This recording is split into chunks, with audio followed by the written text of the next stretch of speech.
Hey everyone, and welcome back to another video. And in this video, I'm going to show you how to delete an app on your LG Smart TV. Now, this video is going to be particularly useful for individuals. Let's say that you want to go ahead and delete Pluto TV simply because you don't use Pluto TV. Well, how do you actually go ahead and delete it? Now, this video is going to be short, sweet, and simple, guys. There's not going to be a lot of steps involved. So in order to delete an app, all you're going to do is navigate to the app that you want to go ahead and delete. And then on your LG Smart TV remote, you want to press and hold the center button, which is this button right over here. So click on it and hold it, and then you're going to reach this page right here.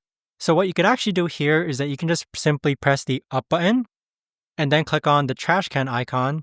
And then you're going to get a confirmation that are you sure you want to delete Pluto TV? This app will be deleted from all accounts logged onto this device. So from this menu too, you can actually remain on this page and delete any apps that you don't want on your scroll wheel. But there you have it, guys. That right there is the best and easiest way that I know of to actually go ahead and delete an app on your LG Smart TV. If you guys know of a better or easier way to actually do this, let me know in the comments down below.